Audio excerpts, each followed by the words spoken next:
¿Cómo estás, Samuel? Bien, ¿y tú? Bien, bien, gracias al Señor. Y qué bueno por este tiempo compartir con algunos de los hermanos que siguen su página. ¿Cómo ha estado la salud?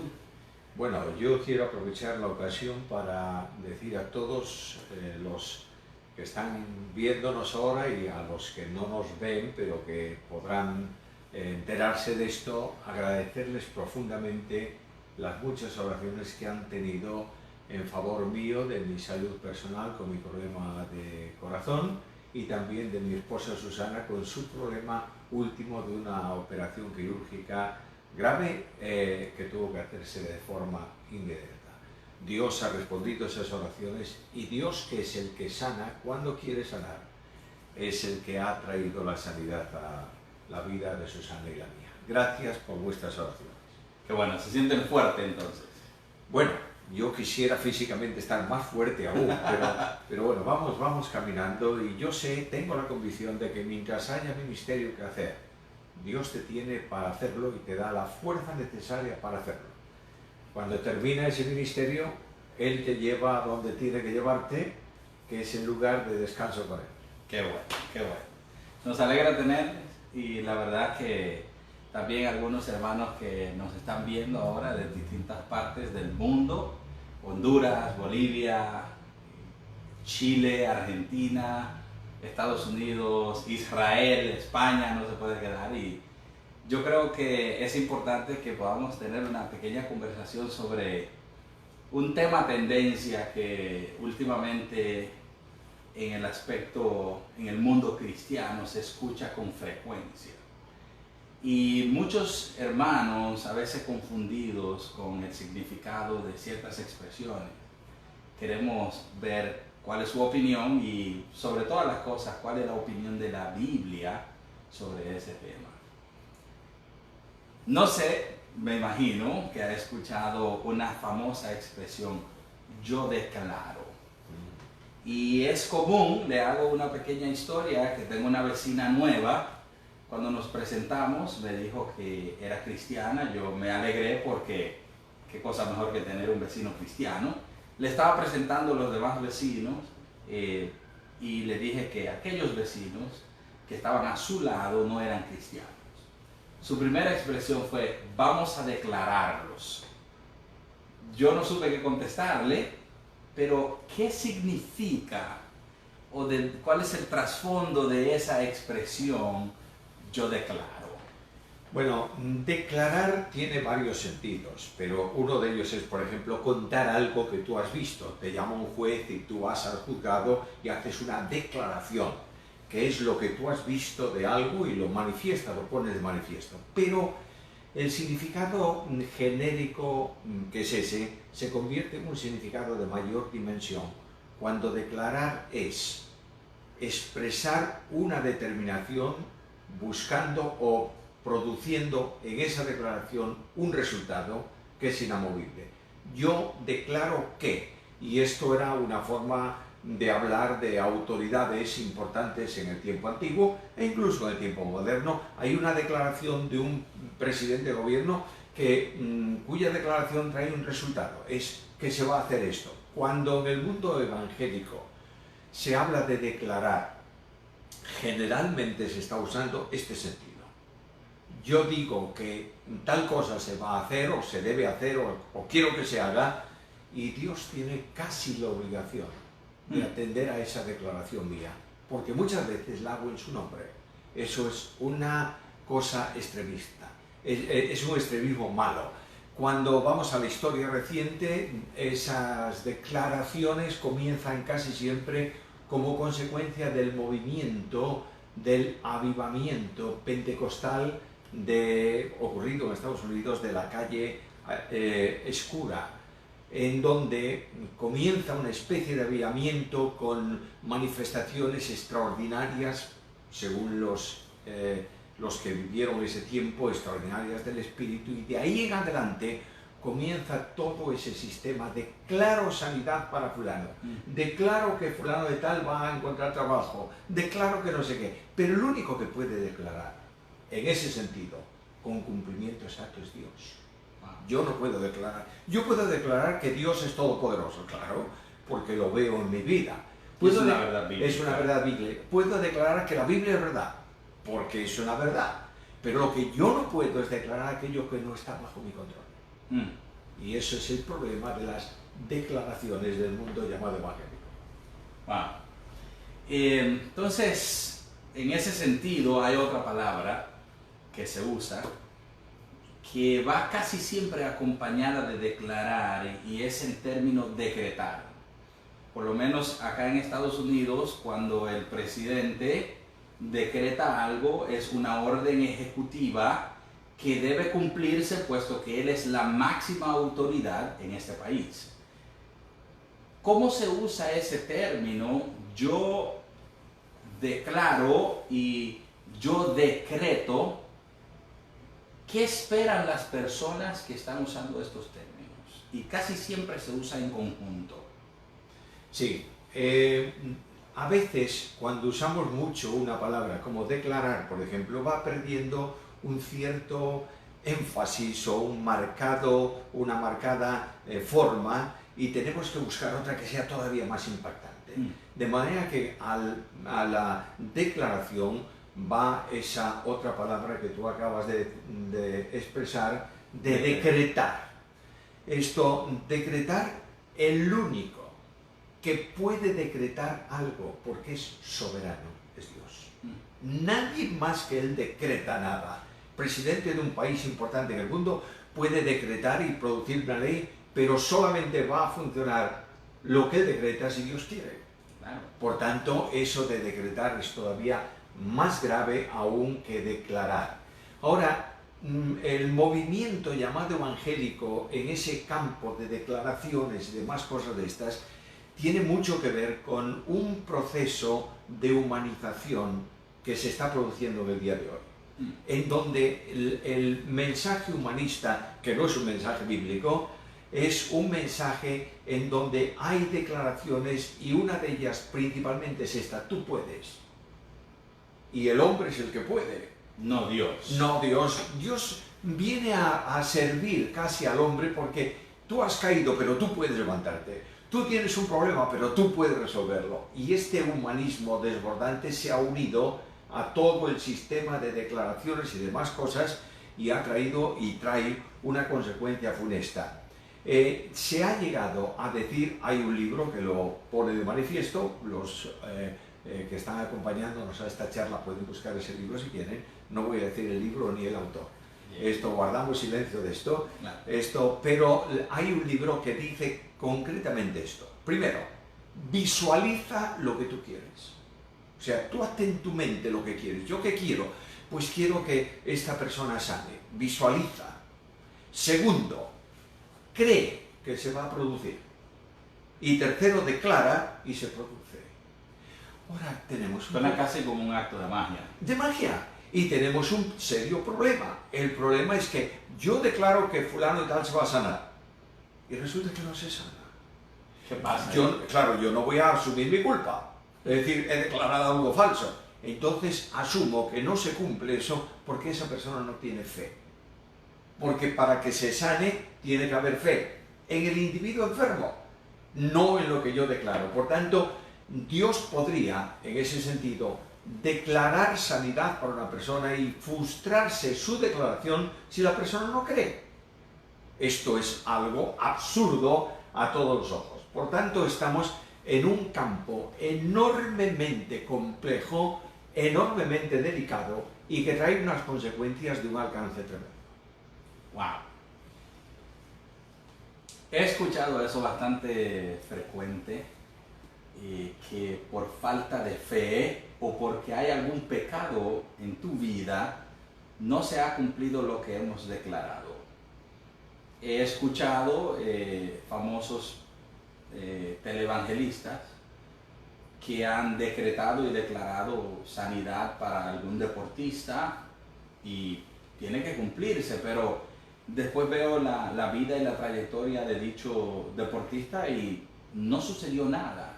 Siguió la persona con alguna lesión o enfermo, y me doy cuenta que entonces carece de verdad o de poder lo que han declarado. ¿Está Dios detrás de todo eso? En absoluto. Es más, para que se produzca una auténtica sanidad milagrosa, tenemos que tener tres cosas. Primero, una evidencia de enfermedad. Segundo, una declaración bíblica hecha en el nombre de Jesús. Tercero, una consecuencia absolutamente probada, médicamente probada. Muchas personas tienen una sugestión sanitaria. Yo tengo un problema de estómago, no soy capaz de hacer digestión, etcétera, etcétera, lo que tú quieras ponerle ahí. Y de pronto alguien declaro que queda sano. Y por 2 días yo no siento ningún problema, pero es un problema psicológico. Y al cabo de 2 días o 3 días vuelvo a la misma. No ha habido ningún médico que haya establecido un diagnóstico claro de esa enfermedad. Y después el mismo médico, con estudios médicos, haya declarado esa enfermedad ha desaparecido totalmente. Eso sí que es un milagro, pero solamente en esa situación. Los milagros, la Biblia dice que Satanás se disfraza como ángel de luz y es mentiroso. Y muchos milagros diabólicos son milagros falsos, sugestiones. Yo he visto personas que han caído en una tremenda depresión luego de una declaración de sanidad que no se ha efectuado. Por tanto, la enfermedad en la Biblia tiene 3 propósitos. Primer propósito, glorificar el nombre de Dios. Entonces hay una persona que está enferma y Dios produce una sanidad y eso es una evidencia que glorifica a Dios. Segundo, enfermedad a causa de pecado oculto sin confesar. Lo tienes en el caso de Santiago cuando dice que los líderes de la iglesia unjan al enfermo y el enfermo confiesa su pecado y es restaurado. Tercero, enfermedad para llevar a la persona al cielo o a la presencia de Dios.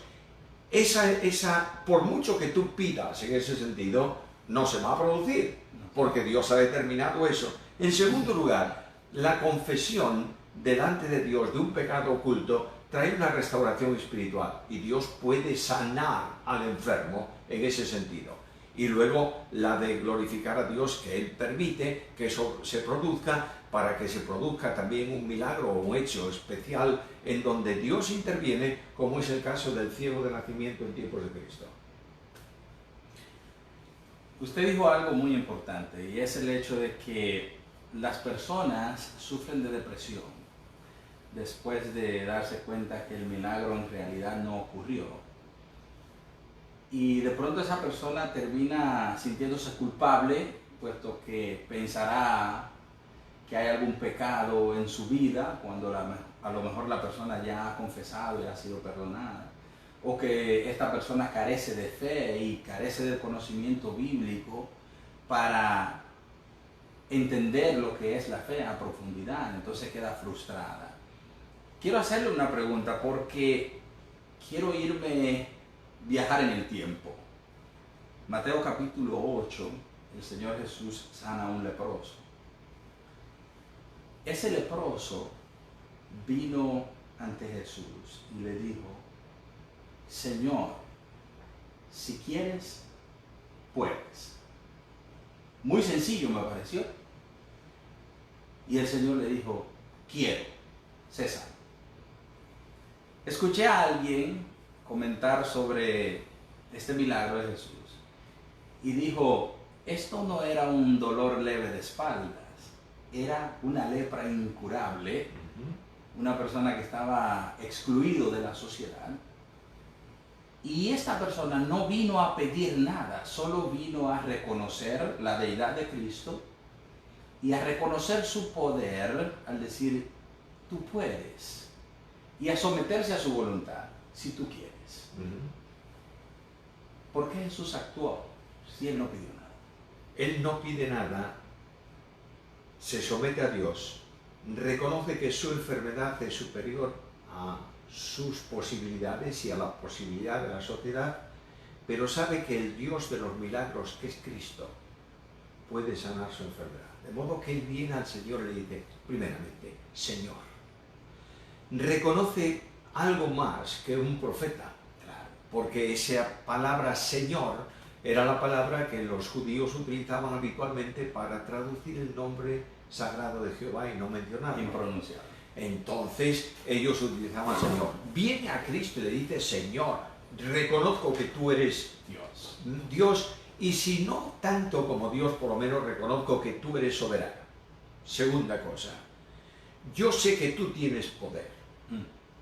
Entonces, sin hablarte de mi lepra, yo sé que tu poder puede curarme si quieres. Si quieres. Si tú quieres. Naturalmente él se somete. Hay una situación irreversible para mí. Tú puedes cambiarla o que continúe. Eso es tu soberanía y tu voluntad. Y yo me someto a esto. Y Cristo, que conoce la situación, le dice, yo quiero.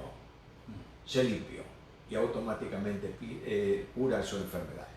No parece una declaración o un decreto de que Jesús estaba obligado a hacerlo. Este hombre no vino con tal demanda, exigencia, a hacerlo como aparenta lo que se está haciendo en estos tiempos modernos. Mi querido amigo, la Biblia está escrita para responder una sola pregunta.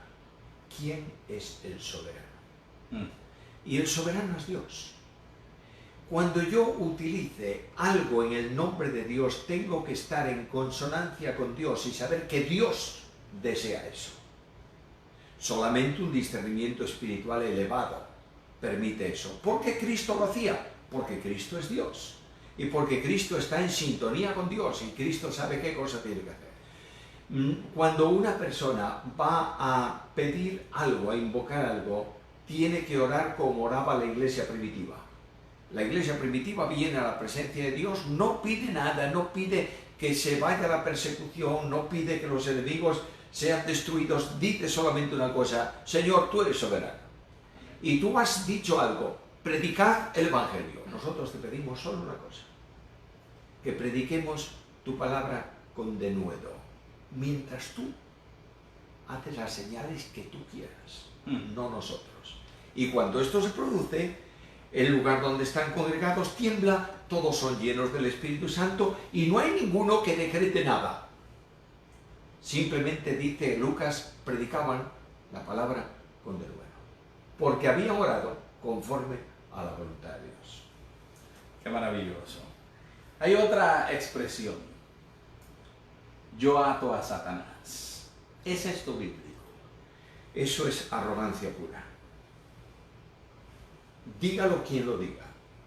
Muestra para los sencillos ignorancia absoluta de la Biblia y para los grandes, entre comillas, buscan su gloria personal.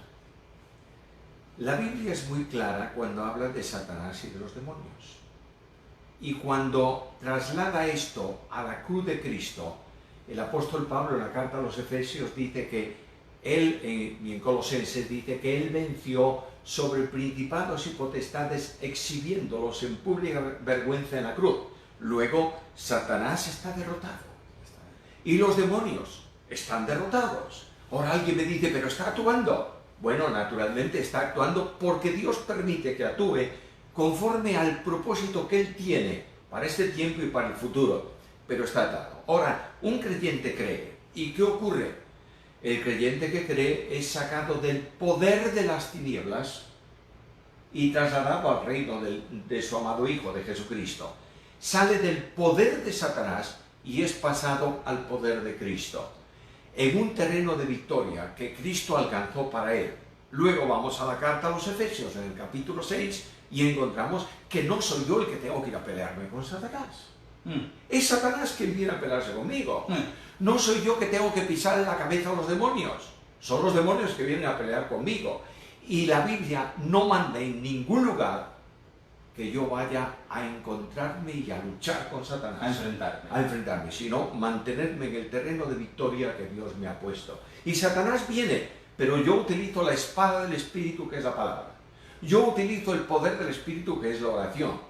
Yo utilizo las armas defensivas que Dios me da y Satanás no puede entrar para derrotarme donde yo estoy. En la medida en que yo quiero vencer por mí mismo a Satanás, estoy derrotado. Porque el más pequeño de los demonios es más fuerte que yo. Puede acabar con... Y mi fuerza no está en mí, está en Cristo que me fortalece. Amén.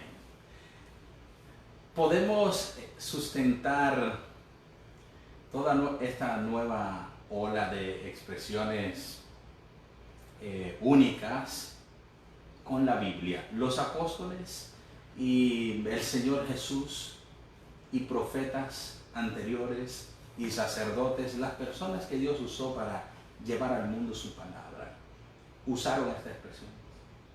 No, ninguna de esas expresiones han sido usadas por ninguno, son usadas por los creyentes modernos, digamos así.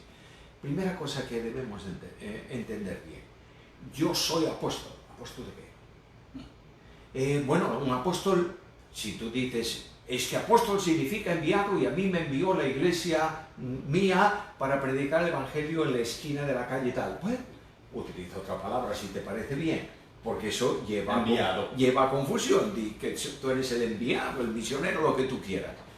Apóstoles en el sentido de los 12 es un don que no puede estar operativo ya, por una razón.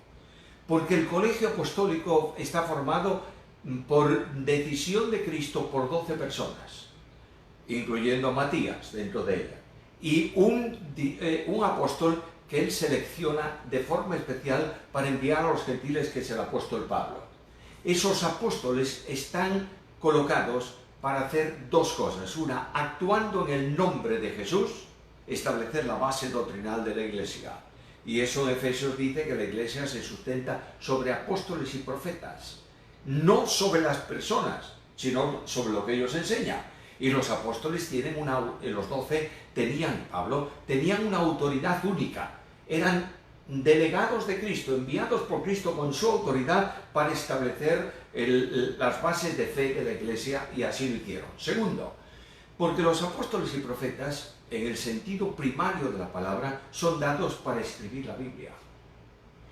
Y nadie puede añadir nada a lo que está escrito. Por tanto, el que se atreva a decir que como apóstol tiene la autoridad de los 12 para decir alguna revelación nueva de Dios, hay que decirle que es un mentiroso. Por una sola razón. Porque nadie puede añadir nada a lo que está escrito. Y Dios no se revela. Ya desde que terminó la escritura no se revela más en escrito. Y la revelación suprema de Dios la ha dado en Cristo. Por tanto, cualquiera que diga Dios me habló y me dijo, y es algo que no está aquí, es un mentiroso. Y son profecías diabólicas la mayoría de ellas. Wow, qué interesante, porque yo creo que en todos los países estamos viendo un auge de estas situaciones. En Estados Unidos hay muchas personas famosas que se han autoproclamado profetas y apóstoles. En Latinoamérica conocemos personas muy famosas, pero ¿qué pasó desde los tiempos de la Reforma? Juan Calvino, Martín Lutero, y toda la historia hasta reciente, vamos a decir los años 70, si volvemos atrás, grandes predicadores, Charles Spurgeon, Darby, no encontramos a ninguno de esos grandes teólogos, predicadores autodenominándose, ni atreviéndose a autodenominarse apóstoles ni pastores. Y mucho menos... Ni profetas. Ni profetas. Ni mucho menos a enriquecerse con el Evangelio, porque entonces vemos que hay un sinónimo de prosperidad material y de riqueza y de mucho dinero hasta el punto de ser ostentosos con estos pseudo denominados apóstoles y profetas. ¿Qué pasó? ¿Y cómo surge esa ola? Bueno, lo único que ha pasado es que a medida que tú impactas subjetivamente a la gente, eso produce una reacción en dirección a ti. Por ejemplo, yo te llamo aquí y te toco y te tiro al suelo. La gente aplaude a quién, al que lo hizo. Claro. Pero no aplaude al Señor de la obra. Yo puedo decirte, Dios me ha revelado que tú tienes que ofrendar tanto para esto, cuando eso no es así.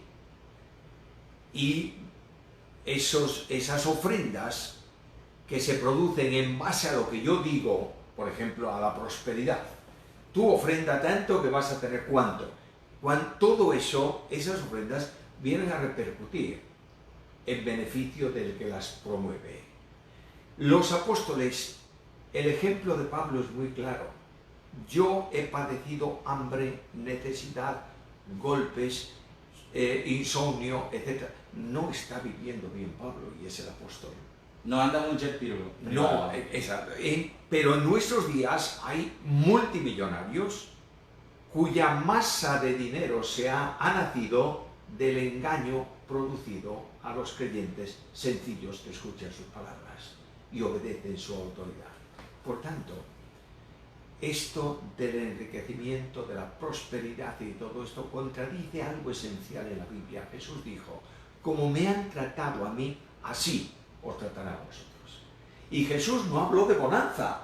Jesús dijo, en el mundo tendréis aflicción. Y Pablo dice a Timoteo, el que quiera vivir piadosamente en la iglesia, padecerá persecución. Luego no tratemos de cambiar la Biblia, por favor. Si tú quieres proclamar, decir, hablar de esa manera y que la gente te escuche, allá tú y la gente. Pero no utilices la Biblia ni la autoridad de la Biblia para desprestigiar la Biblia. Porque la Biblia no autoriza a nadie a decir cosas semejantes. Es más, en nuestro tiempo, mi querido amigo, se está produciendo algo que trae como consecuencia esto. ¿Sabes qué es? La Biblia ha desaparecido del púlpito de la iglesia. No se enseña Biblia, no se predica Biblia. Hemos cambiado los mensajes expositivos en mensajes motivadores. Pero yo no quiero que me motive, yo quiero que me digan qué es lo que dice Dios para mi problema y para mi vida cotidiana. Hoy las iglesias no enseñan Biblia a los jóvenes. Los jóvenes están en el culto, yo lo he visto en algún lado, con su celular, con su móvil, chateando dentro del templo en donde estamos. Yo he oído gente predicar entre comillas, subir al púlpito y introducir su sermón mediante la lectura de un versículo que luego no ha tratado en todo el tiempo y lo único que ha hecho es contar unos cuantos chistes, hacer reír a la congregación y decir que podáis tener una buena semana. Pero ¿dónde está Cristo? ¿Y dónde está la Biblia ahí? Spurgeon dijo algo hace muchísimo tiempo. Spurgeon, cuando no había estos movimientos carismáticos tan fuertes, ni estas cosas que estamos viendo, ni este desapego por la Biblia, ni este abandono de la Escritura. Spurgeon dijo, vendrá un tiempo en que en lugar de haber un pastor alimentando ovejas, habrá un payaso entreteniendo cabras. Lo dijo Spurgeon. Ha llegado. Y ha llegado. Y tú tienes más a saber. Yo he viajado estos días contigo además por el sur de la Florida. Estoy asustado de ver los símbolos que hay colgados en las fachadas. ¿Por qué se produce eso? Bueno, el mundo es pecaminoso, Satanás tienta. El 90% de esa situación es porque la Biblia ha desaparecido de la sociedad llamada evangélica. Y la Biblia no se predica. Y mientras no volvamos a la Biblia sin condiciones, no hay solución. Ni para los problemas familiares, ni para los problemas eclesiásticos, ni para los problemas sociales, ni para nada. Porque solo la Biblia puede redarguir, tocar, cambiar, transformar, porque es el poder de Dios escrito para la vida del hombre. ¿Qué necesitan hacer las iglesias? Mirad, las iglesias súper conservadoras, y estoy hablando en sentido de que no se entienda, deben dejar de una vez por todas de enseñar la Biblia como si fuese un seminario teológico. La Biblia que llena la cabeza y no baja al corazón es una pérdida de tiempo. Y hay personas ultra conservadoras y ortodoxas que lo único que dicen es, en el versículo tal, el verbo está en aoristo ingresivo, bla, bla, bla, bla, bla. Lo que necesita la gente es saber qué dice Dios por medio de ese versículo, no la técnica del versículo. Pero por otro lado está la otra corriente que dice, no tengamos Biblia, no necesitamos Biblia, y claro, en medio de todo eso, yo oro para que Dios levante un pueblo sencillo, humilde, limpio, que honre la Biblia, ame la Biblia y viva conforme a la Biblia. Amén. Wow, yo estoy seguro que 105 personas que nos están viendo estarán tan impactados con esas palabras como yo, porque es muy cierto que la Biblia está desapareciendo. Yo creo que todo lo que vimos por acá en el estado de la Florida y el auge de las iglesias que andan buscando ser motivadas, y entonces a veces queremos llegar a las calles a protestar contra los gobiernos y queremos poner un presidente evangélico, pero nos olvidamos que se comienza por la iglesia, por el hogar, con la Biblia. Y eso es muy común hoy en día. No sé si en España las cosas andan tan expandidas con este tema de declarar, de proclamar, de decretar, y que las iglesias sean motivadas sin que verdaderamente se enseñe la Biblia, lo que es esencial, la palabra de Dios. Mira, hay una evidencia muy sencilla. No hace falta más que esto. ¿En qué ocupan el tiempo mayoritariamente nuestros niños? Bueno, con sus teléfonos móviles, con sus tablets, con sus no sé qué, no sé cuánto. ¿Es malo eso? No, no, no.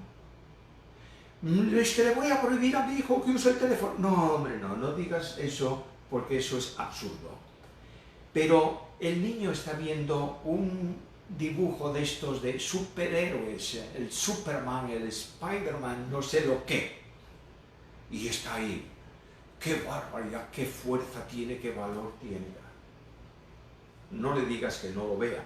Lo va a ver, y aparte que tampoco le hace un daño gigantesco. Lo que sí tengo claro es que tú tienes que tomar a ese niño y decirle, mira, te voy a contar una historia de un tiparraco, de un hombre fuerte, que un día lo cerraron en una ciudad para que no pudiera salir, y se fue a la puerta de la ciudad, y arrancó la puerta, y los muros de la puerta, y las cargó al hombro y se las subió a un monte, y las dejó allí. Vaya fuerza, ¿eh? Detrás de ese que se llama Sansón está Dios. Detrás del héroe de la televisión no hay nada. Un dibujante. Un dibujante. Y tenemos, por favor, que llevar nuestros niños a la Biblia. Pero, estos niños amarán la Biblia en la medida en que vean a su padre honrando la Biblia y siendo fiel a su madre. Y amando a su madre con los defectos que tenga, como Cristo amó la iglesia. Y a su madre respetando a su padre y ayudándolo, tomando a su cargo el testimonio que ella tiene de cómo la iglesia se comporta con Cristo. Mientras no haya Biblia en el matrimonio, no hay Biblia en el hogar, no hay Biblia en los niños y no hay Biblia en la iglesia. Porque esta es la trayectoria y la generalidad. Ahora, esto no justifica para que los pastores, los líderes de las iglesias, hagan un alto en el camino y reten, desafíen a la congregación a una vuelta a la Biblia. Dos cosas y termino este puntito. Cuando una iglesia da prioridad a la oración, no al subjetivismo, no oraciones a gritos y revolcándose por eso, no, yo no creo en esas oraciones. Da prioridad a la oración, vamos a orar, poner en las manos de Dios. Segundo, da prioridad a la Biblia. Dios hace la obra. Porque la obra de Dios no la podemos hacer nosotros, la hace Dios, por medio de nosotros. Pero cuando nosotros estamos en sintonía con Él y en el mismo camino que Él. No hay bendiciones en el camino en donde no está Dios. Por tanto, volvamos a ese camino. Amén. Y yo quiero de pronto que podamos concluir, y quiero decirle a los amigos y hermanos que están viéndonos que vamos a tomar una o dos preguntas para contestarlas, así que pueden escribirla en el área de comentarios para que podamos contestarla.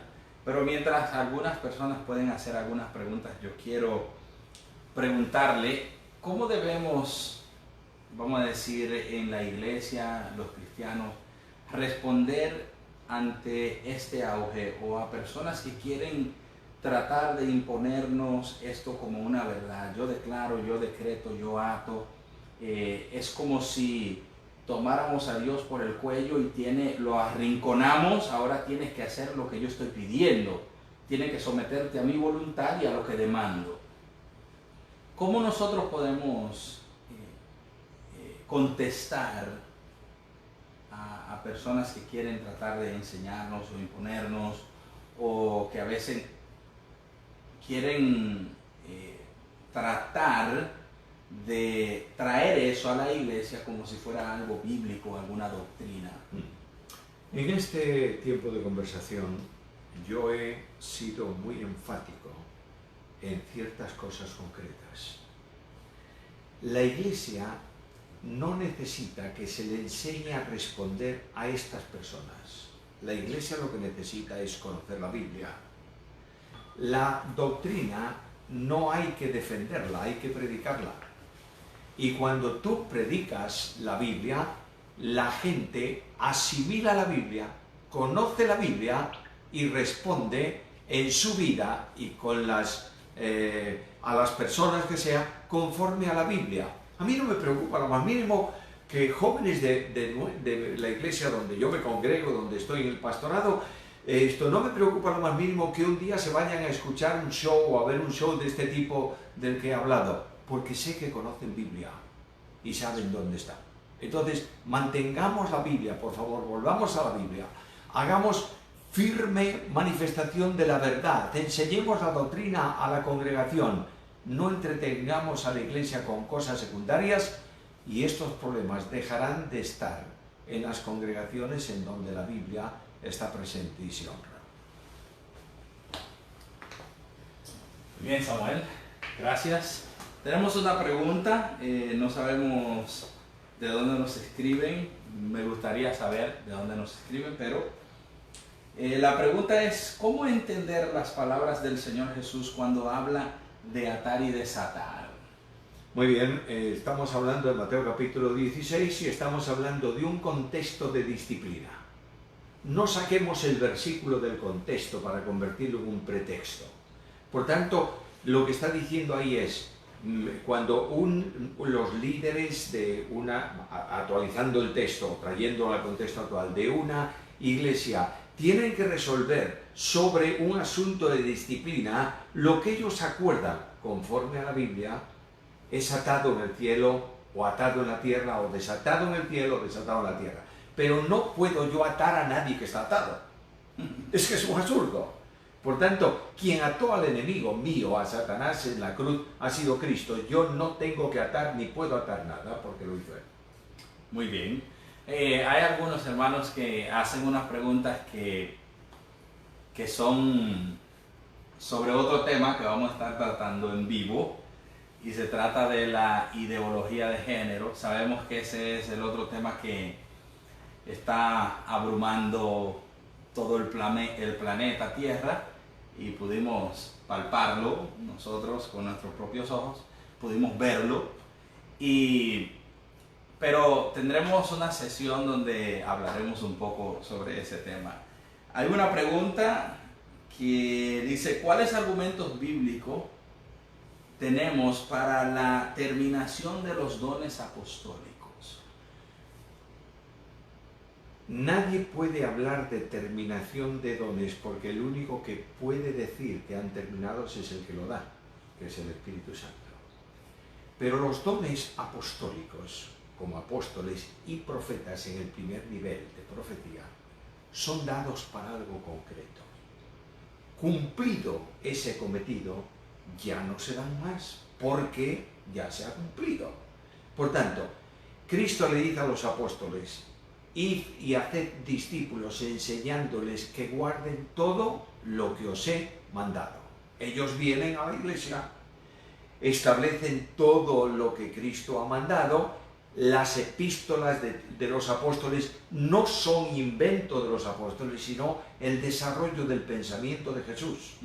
No hay nada en ninguna epístola que no esté en el pensamiento de Cristo y de alguna forma expresada en el Evangelio.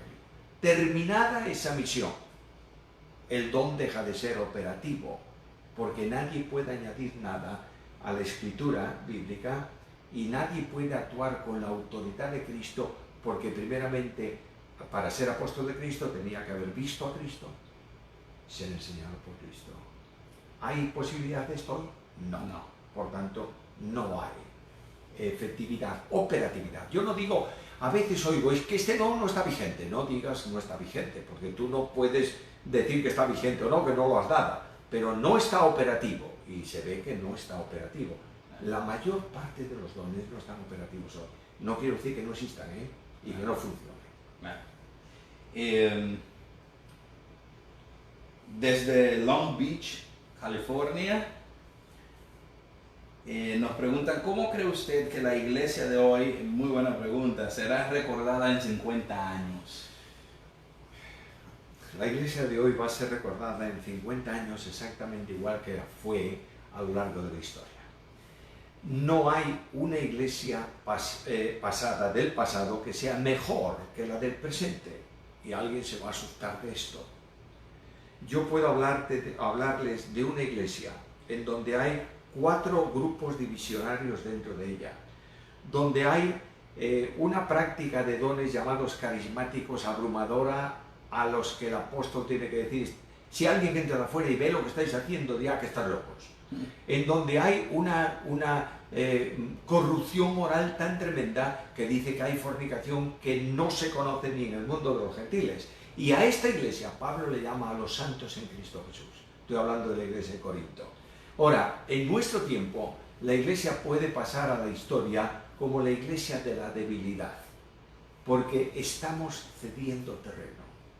Y no estamos afianzándonos y afirmándonos en nuestro deber. La iglesia es columna y soporte de la verdad. El baluarte es una palabra un tanto extraña y muchas veces se ha usado eso para hablar de que la única forma interpretativa de la doctrina es la iglesia, y eso no es así.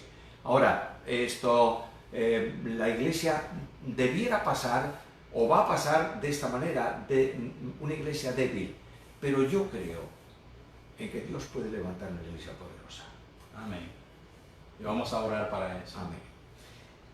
Una última pregunta y vamos a concluir con un comentario que alguien hace acá.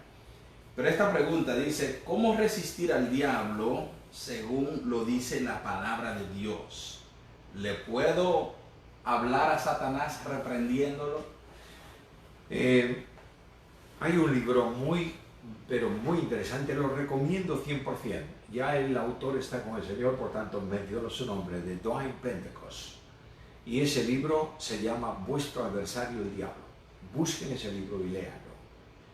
Nosotros a veces decimos a Satanás cuando nos tienta, o a los demonios en general, o utilizo el término genérico, le decimos, vete Satanás en silencio, desde el fondo. Los demonios no pueden leer el pensamiento. Por tanto, yo tengo que decirle no a gritos, que no me oiga el vecino de frente, pero decirle en voz alta, vete de mí, Satanás, con la autoridad de Cristo. Yo no puedo expulsar demonios si no tengo verdadera comunión con Cristo. Y ojo con eso de expulsar demonios también, porque a veces se ven demonios en todas las esquinas de la casa y en todas las personas. Ahora, lo que yo puedo es decir a Satanás, hablar a Satanás con la palabra de Dios, que es el arma defensiva que yo tengo, y con la oración, y decir al Señor, Señor, necesito tu ayuda en este trance agudo, como decía Martín Lutero en su himno Castillo fuerte es nuestro Dios. Cuando tú utilizas este recurso espiritual Dice Pentecostés, y yo tomo su frase, en lugar de oír los pasos de Satanás dando vueltas alrededor de ti para hacerte caer, oirás los pasos de Satanás que se van alejando, porque le has derrotado en el poder de Jesús.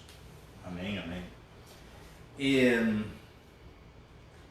dice un hermano, y me parece interesante, dice: hola pastor Samuel, reciba saludos desde Santiago de Chile. ¿Puede usted reafirmar la vigencia y la necesidad del estudio sistemático de las escrituras en las iglesias locales? ¿Y qué formatos son los más recomendados? Esa es muy buena pregunta, porque creo que es un reto para los que trabajamos en las iglesias, ancianos, pastores y líderes. Yo trabajo mucho con jóvenes, y para el estudio sistemático de la palabra de Dios, tener una buena guía, un buen instrumento que ayude al estudio. Primero, la Biblia. Es decir, yo para explicar la Biblia, para exponer la Biblia, tengo que leer la Biblia, Claro. conocer la Biblia y conocerla en la mayor intensidad posible. Nadie puede enseñar si no conoce. Por tanto, primera necesidad, gente formada en Biblia. Para formar gente en Biblia no es posible hacerlo muchas veces desde la tradición que se utiliza en algunas iglesias. Esto me lo enseñó mi abuelo, yo lo oí a mi padre, ahora yo lo digo a mi hijo. A medida que pasa esa cadena de esa forma, va disminuyendo la calidad. Los hombres preparados en Biblia discuten, dialogan, discutir no en el sentido de pelearse, dialogan Biblia. Los que no tienen conocimiento dialogan formas, costumbres, historia y cosas por el estilo. Entonces, yo tengo necesidad de colocar la Biblia en el púlpito. Claro, si yo quiero exponer sistemáticamente versículo a versículo los 66 libros de la Biblia, me voy a morir antes de terminarlo.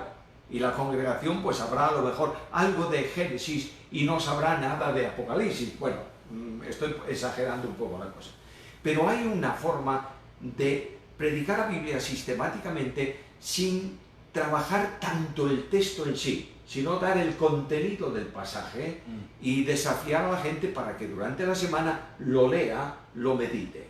Lo que sí tengo clarísimo es que hay 1000 métodos distintos, no importa cuál sea. Lo importante es que de una vez por todas se deje la iglesia de predicar simplezas y de predicar cuestiones que no tienen un fundamento bíblico 100%, y mientras nos peleamos por si tenemos que vestir de una forma o de otra, usar una música u otra música, si el instrumento tal es espiritual o es carnal, no hay instrumento espiritual y carnal. Hay músico espiritual y músico carnal, los instrumentos no. Entonces, mientras nos peleamos por eso, Satanás gana la batalla. Porque no estamos enseñando Biblia. Entonces enseñemos Biblia. Mira, a veces entras en una iglesia y oyes al pastor de la iglesia predicar sobre las ofrendas. ¿Qué pasa ahí? Pues que la iglesia no está ofrendando. Pero cuando yo predico sobre las ofrendas, estoy poniendo un parche a un grano que está infectado. ¿Ya se infectó? Si yo hubiera predicado, por ejemplo, Malaquías, ahí están ofrendas. Y la iglesia no necesita un sermón de ofrendas cuando no ofrenda, sino que necesita una enseñanza sobre el modo de ofrendar, para que sepa cómo ofrendar. De manera que yo invito a los amigos míos, a los pastores, respeto tremendamente el ministerio pastoral de una iglesia, amo a los pastores por lo que tienen que hacer y sufrir. Mi experiencia es que llevo 38 años en el pastorado de la misma iglesia y sé lo que es eso. Por tanto, yo desafío a mis hermanos queridos en la obra a que de una vez por todas busquen la forma de predicar la Biblia. Amén. Hay muchas preguntas acá, lamentablemente no podemos, por cuestión de tiempo, abundarlas todas, pero vamos a seguir en otra transmisión sobre varios temas, y vamos a tomar el tema de la ideología de género. Y hay una pregunta acá que de pronto no hablaremos mucho, pero Dice una persona, el ministerio de gobierno, me imagino de la iglesia, ancianos, incluye a mujeres, existen las pastoras. Bueno, eso es un tema, yo diría, candente. Muy candente. Esto, yo no dudo que los dones no son masculinos ni femeninos, son dones. Pero sé que el Espíritu Santo da el don a quien quiere, soberanamente. El hecho de que una mujer conozca la Biblia y pueda enseñar la Biblia en forma práctica, no dogmática, es una cosa. Pablo dice a los Corintios que la mujer que ora o profetiza, pero él dice que profetizar, según su contexto, es, en el capítulo 14 dice, aliento, exhortación, consolación. Una mujer que dice a la iglesia, el Salmo 23, hermanos, Dios es bueno con nosotros porque es nuestro pastor, no me escandaliza. Ahora, una mujer que sube al púlpito de una iglesia y dice, con la autoridad pastoral, lo que tenemos que creer sobre esto es esto, me pone muy inquieto. Por una razón, porque la Biblia dice que por la razón que sea, Dios reconoce, la mujer no debe ejercer autoridad. Por tanto, la mujer puede hacer todo en la iglesia, yo incluso orar, etcétera, etcétera, no entremos en ese diálogo, pero el hecho de pastoras, en el sentido de un pastor dado a una congregación, con la autoridad bíblica correspondiente para guiar a la congregación y marcar el camino, no lo encuentro en el Nuevo Testamento. Muy bien, Samuel, muchas gracias. Queridos hermanos, gracias por su tiempo. Esperamos que hayan salido edificados tanto como yo también. Seguimos trabajando en el contenido que estamos compartiendo en la página. Mi nombre es Isaías Portes, un amigo de Samuel, y trabajamos también en la página y trabajamos en nuestra iglesia Asamblea Evangélica en el norte de Miami, que invitamos a que nos visiten. El domingo estará el hermano Samuel predicando con nosotros allá y también trataremos de transmitir en vivo el servicio. No quiero irme, Samuel, sin antes darle la gracia por este ejemplar que usted nos trajo. Es lo último que ha salido, el comentario a las cartas de primera y segunda de Pedro. ¿Está disponible este material? ¿Ya Clear lo ha impreso? Sí, la editorial lo ha impreso y está distribuyéndose por todo el mundo, especialmente el mundo hispano. Quedan solamente un libro. Uno está imprimiéndose, que es primera carta a los Corintios, y el que estoy trabajando es segunda carta, con la que se termina la colección de los 19 volúmenes del Nuevo Testamento. Amén. Reina Valera 1960 o Nueva Versión Internacional. Nueva Versión Internacional, Reina Valera 1960, la Biblia de las Américas, la Biblia textual, son excelentes Biblias. Y que nadie diga por ahí que la Biblia tal es una herejía, no es verdad. Es una traducción. Y a medida que aparecen nuevos manuscritos podemos identificar más la traducción. Lo que hay que hacer es traducir honradamente lo que lees en los textos griegos y hebreos en que está escrita la Biblia. Amén. Muchas gracias. A mí, y gracias a todos los oyentes, bendiciones. Que sea una semana muy bendecida para cada uno. Chao, chao.